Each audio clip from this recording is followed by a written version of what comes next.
जय श्री स्वामी समर्थ. नमस्कार मंडळी. मराठी वर्षातील तिसरा ज्येष्ठ महिना सुरू आहे. अवघ्या काही दिवसांनी ज्येष्ठ महिन्याची सांगता होत आहे. ज्येष्ठ महिना अनेकार्थाने महत्त्वाचा मानला जातो. ज्येष्ठ महिन्याच्या शुद्ध तिथीला शनिवार 21 जून 2025 रोजी ज्येष्ठ महिन्यात योगिनी स्मात एकादशी आहे.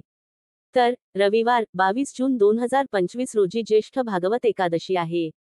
प्रत्येक मराठी महिन्याच्या शुद्ध पक्षात आणि वद्य पक्षात एकादशी येते. या प्रत्येक एकादशीचे महत्त्व आणि मान्यता अगदी वेगवेगळ्या आहेत. तसेच या प्रत्येक एकादशीची नावेही अगदी वैशिष्ट्यपूर्ण आहेत. या एकादशींच्या नावावरून त्याचे वेगळेपण आणि महत्त्व विशद होत असते. प्रत्येक एकादशी श्रीविष्णूंना समर्पित असते.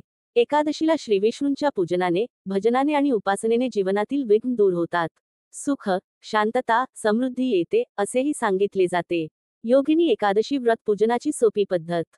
योगिनी एकादशी व्रताचरण आणि श्रीविष्णू पूजनाचा संकल्प करावा. श्रीविष्णूंची चौरंगावर स्थापना करावी. श्रीविष्णूंचे आवाहन करावे. यानंतर पंचामृत अभिषेक अर्पण करून त्याचाच नैवेद्य दाखवावा.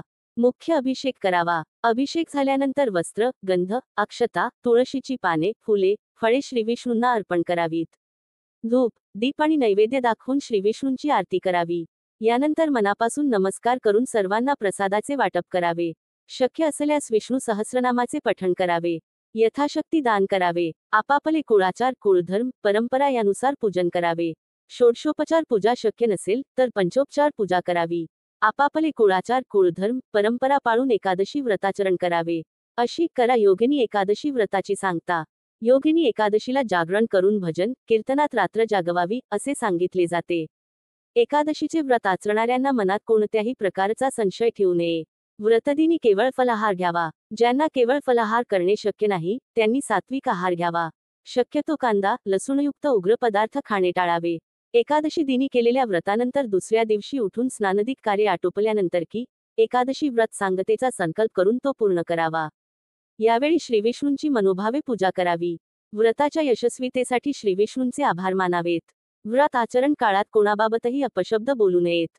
पूजा करताना कोणाच्याही बाबतीत मनात ईर्ष्या उत्पन्न करू नये.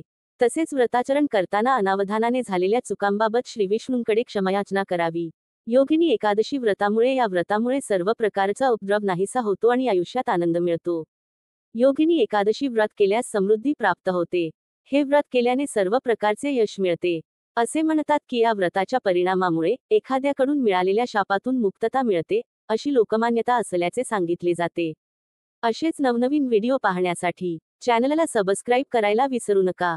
धन्यवाद.